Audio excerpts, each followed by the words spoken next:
আসসালামু আলাইকুম এভরিওয়ান, সবাই কেমন আছেন? আশা করি ভালো আছেন। আমিও ভালো আছি আল্লাহর রহমতে। আবারও লং ভিডিও নিয়ে চলে আসলাম। ভিডিওর টাইটেল এবং থাম্বনেল দেখে অবশ্যই বুঝতে পেরেছেন আমি কি রান্না করতে চলেছি এবং কি শেয়ার করতে চলেছি আপনাদের মাঝে। দুর্দান্ত স্বাদের একটা রেসিপি তৈরি করতে চলেছি। দেখলেই বুঝতে পারবেন অনেক সুন্দর একটা রেসিপি। খুবই ভালো লাগলো আজকে এইটা ট্রাই করে, আমার খুবই মজা পেয়েছি। মচমচে এবং ক্রিসপি খুবই দারুণ হয়েছে এই রেসিপিটা। একবার ট্রাই করলে অবশ্যই বুঝতে পারবেন যে রেসিপিটা কেমন স্বাদের হয়েছে। যারা আমার এই ভিডিওটি দেখছেন, লাইক দিয়ে স্টার্ট করতে কখনোই ভুলে যাবেন না ভিউয়ার্স। ভিডিওটা কোথায় স্কিপ করবেন না, পুরো ভিডিওটা দেখবেন এবং সুন্দর একটা কমেন্ট করে যাবেন আমার ভিডিওটি আপনাদের মাঝে কেমন লাগলো। দুর্দান্ত এই রেসিপিটি একবার ট্রাই করে দেখবেন, অবশ্যই ভালো লাগবে। চলুন আমি চলে যাই কিভাবে আমি এটা বানালাম। এখানে নিয়ে নিয়েছি ব্রেড, কাটা ব্রেড।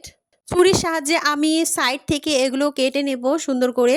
সাইজ করে কেটে নিয়ে একদম ছোট ছোট টুকরা করে তৈরি করে নিচ্ছি। যেভাবে ভিডিওতে দেখাচ্ছি সেভাবে আপনারাও একটু ট্রাই করবেন। আশা করি খুবই ভালো লাগবে এই রেসিপিটা। আমার তো কল্পনার বাইরে ছিল যে এটা ভালো লাগবে কিনা। আসলে বানানোর পরে আমার তো এটা খুবই দারুণ লাগছিল।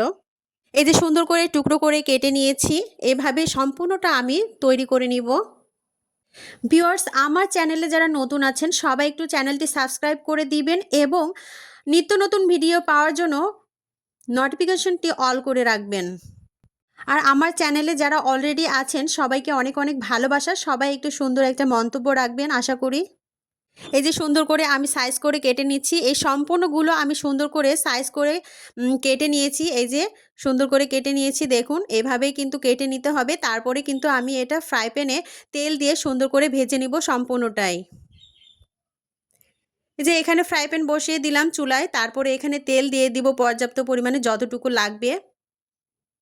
এরপরে তেলটা একটু গরম হয়ে গেলে হালকা আঁচে এটা ভেজে নিতে হবে। একদম কিন্তু জোরে মিডিয়াম ফ্লেমে রাখতে হবে, কিন্তু এটা জোরে দেওয়া যাবে না, জালটা যাতে পুড়ে না যায়। আস্তে আস্তে এটাকে ভেজে একদম মচমচা তৈরি করে নিতে হবে। কালারটা যতক্ষণ না আসে ততক্ষণই কিন্তু এটা সুন্দর করে ভেজে নিতে হবে। কাঙ্ক্ষিত কালার যখন চলে আসবে তখনই কিন্তু এটাকে উঠিয়ে নিতে হবে। এটাকে সুন্দর করে উল্টে পাল্টে আমি ভেজে নিব। এই যে এক পাশটা আমার হয়ে গেছে, এবার সুন্দর করে আরেকটা পাশ আমি করে দিচ্ছি। এইভাবে সুন্দর করে ভেজে নিচ্ছি। কাঙ্ক্ষিত কালার যখন চলে আসবে তখনই কিন্তু আমি এটাকে উঠিয়ে নিব। দেখুন ভিউয়ার্স, আমি ভিডিওতে যেভাবে তৈরি করছি ঠিক এভাবে আপনারা একটু ট্রাই করবেন, অবশ্যই খুবই ভালো লাগবে। হালকা নাস্তাটি বিকালের বেলায় খুবই ভালো লাগবে এটা। মেহমান আসলে ঝটপট নাস্তায় পরিবেশন করতে পারেন। এটা খুবই একটা ক্রিস্পি এবং মচমচে সুস্বাদু একটা খাবার। এই যে আমার এগুলো হয়ে গেছে, সম্পূর্ণটা আমি একটু উঠিয়ে নিচ্ছি একটা বাটিতে। এই যে অনেক সুন্দর একটা কালার চলে এসেছে, দেখুন ভিউয়ার্স, এই যে আমি তুলে নিচ্ছি।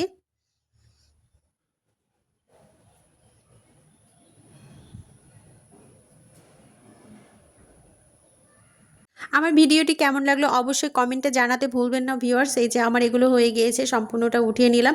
আবারও কিন্তু কিছুটা অংশ আছে, এগুলো আমি আবারও ভেজে নিব। এর ভেতরে তেলের উপরে গরম তেলে আমি এগুলো সম্পূর্ণটা দিয়ে দিলাম, আবারও দিয়ে সম্পূর্ণটা আগের মতোই আবারও ভেজে নিচ্ছি।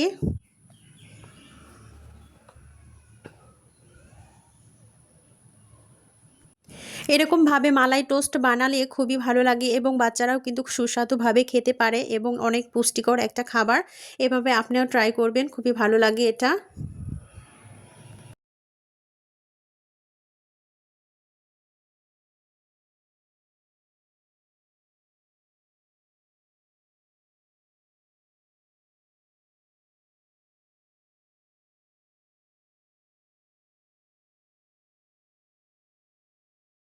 আবারও এগুলো আমার ভাজা হয়ে গিয়েছে। এবার সুন্দর করে এটা উল্টে পাল্টে আমি আবারও এটা তুলে নেব। সম্পূর্ণটা ভাজা হয়ে গেলে আমি কিন্তু এটা মালাই ক্রিমটা তৈরি করে নিব। আমি মালাই ক্রিমটা কিভাবে তৈরি করলাম সেটাই আমি সুন্দর করে আপনাদের কাছে উপস্থাপন করব।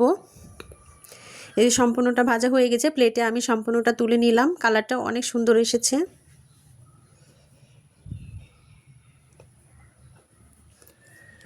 এরপরে প্যানে আমি চুলায় প্যান বসিয়ে দিয়েছি। এরপরে কিন্তু আমি একটু পানি দিয়ে দিলাম। পানি দিয়ে এরপরে একটু চিনি দিয়ে দিব পরিমাণ মতো, যেন মিষ্টি লাগে টোস্টটা।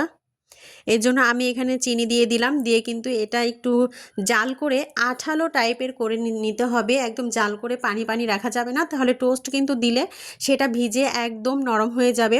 এটা একটু আঠালো আঠালো যখন হবে, সেটা মধ্যে হচ্ছে টোস্টটা দিলে একদম সুন্দর একটা মিষ্টি হবে। এই যে আমি হাত হাত দিয়ে দেখলে বুঝতে পারবেন এটা আঠালো হয়েছে কিনা। আর একটু জাল করতে হবে, আঠালোটা হয়নি। আর একটু জাল করে নিয়ে একদম এখনই এই পর্যায়ে আঠালো আঠালো হয়েছে। এই যে এভাবে দেখতে হবে যে আঠালো হয়েছে কিনা। হ্যাঁ, আমার এটা তৈরি হয়ে গিয়েছে, আঠালো আঠালো হয়েছে। এরপরে কিন্তু আমি টোস্টগুলো এর ভেতরে দিয়ে দিচ্ছি, এক এক করে দিয়ে এটা আমি উল্টে পাল্টে একটু তুলে নিব। এই যে উল্টে পাল্টে আমি এটা সুন্দর করে ভিজিয়ে আমি একবারে উঠিয়ে নিব। এটা কিন্তু একদম মচমচায় থাকবে, এটা কিন্তু একদমই নরম হবে না। এই যে এভাবে আমি উঠিয়ে নিচ্ছি, তাহলে কিন্তু স্বাদটা দ্বিগুণ বেড়ে যায়, ভালো লাগে খেতে।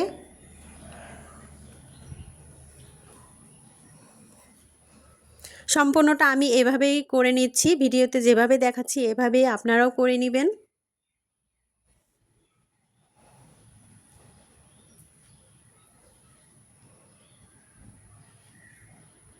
সবগুলোই আমি চিনি শিরার মধ্যে এই যে ডুবিয়ে দিয়ে উল্টে পাল্টে এগুলো উঠিয়ে নিচ্ছি। দেখুন ভিউয়ার্স, এভাবে সুন্দর করে আপনারাও করে নেবেন। যারা আপনারা রান্না করতে পারেন না, নতুন আছেন, তাদের জন্যই মূলত ভিডিওটি। অনেকেই জানেন, অনেকেই জানেন না। এরপরে আমি হচ্ছে যেখানে চিনির শিরাটা ছিল সেখানে আমি কিন্তু দুধ ঢেলে দিলাম। দুধ ঢেলে দিয়ে তারপরে কিন্তু চিনি দিলাম, আর হচ্ছে গুঁড়ো দুধ দিয়ে দিলাম। গুঁড়ো দুধ আমি 2 টেবিল চামচ দিয়ে দিব, একটু বেশি দিয়ে দিব। দিয়ে এটাকে সুন্দর করে নেড়ে চেড়ে একদম হচ্ছে গাঢ় একদম হালুয়ার মতো তৈরি করে নিতে হবে, একদম ক্রিমের মতো তৈরি করে নিতে হবে। টোস্টের মধ্যে দিলে এটা খুবই সুস্বাদু লাগে। এখানে কিন্তু আমি কর্নফ্লাওয়ার দিয়েছি, দিয়ে এটা হচ্ছে গুলিয়ে দিয়েছি যাতে এটার সাথে মিশে যায়, দলা দলা না পাকে। এজন্য কিন্তু আমি পানি দিয়ে গোলা করে তৈরি করে তারপরে এটাতে দিয়েছি। এরপরে আমি একটু বাদাম বাটা দিয়ে দিলাম। বাদাম বাটা দিলে একটু ভিটামিনটা ভালো হবে, ভালো লাগবে খেতে, পুষ্টিকর একটা খাবার তৈরি হবে। বাচ্চাদের জন্য খুবই একটা পুষ্টিকর খাবার এটা। এদের সুন্দর করে নেড়ে চেড়ে একদম হালুয়ার মতো তৈরি করে নিতে হবে। একদম ক্রিমি একটা ভাব চলে এসেছে, অনেক মজা লাগছিল এটা খেতে। বাসার সবাই এটা পছন্দ করছিল। একটু 1 চিমটি লবণ দিয়ে দিলাম, দিয়ে সুন্দর করে নেড়ে চেড়ে এটা একটা বাটিতে উঠে নিব। একদম যখন হয়ে যাবে, এটা একদম গাঢ় আঠালো হয়ে যাবে, তখন কিন্তু আমি এটা উঠিয়ে নিব। এই যে আমার এটা আঠালো একদম ক্রিমের মতো হয়ে গেছে, আমি এটা উঠিয়ে নিয়ে একদম ঠান্ডা করে নিতে হবে এটা।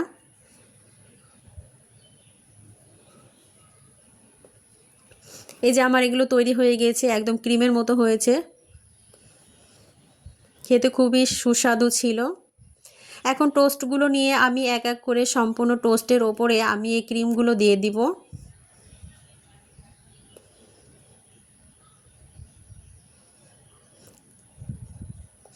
টোস্টের ওপরে সুন্দর করে ক্রিমগুলো দিয়ে তারপরে আরেকটি টোস্ট এর উপরে দিয়ে সুন্দর করে একটা বিস্কিটের মতো তৈরি করে নিব।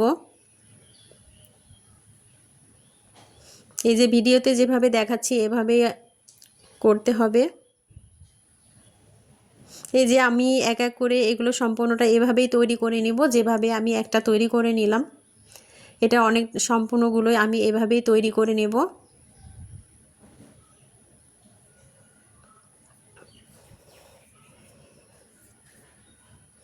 এই যে অনেক সুন্দর একটা কালার এসেছে, এর ভেতরে ক্রিমটা দেওয়াতে আরও সুন্দর একটা আসছে।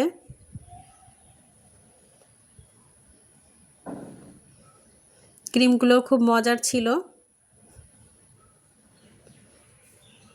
আমার সম্পূর্ণটা বানানো শেষ হয়ে গেছে ভিউয়ার্স, দেখুন অনেক সুন্দর হয়েছে, একটা কালার চলে এসেছে, অনেক ভালো লাগছিল এটা। আপনাদের কেমন লাগলো অবশ্যই কমেন্টে জানাবেন। সবাই ভালো থাকবেন, সুস্থ থাকবেন, সবার সুস্বাস্থ্য কামনা করে এখানেই বিদায় নিচ্ছি। আল্লাহ হাফেজ।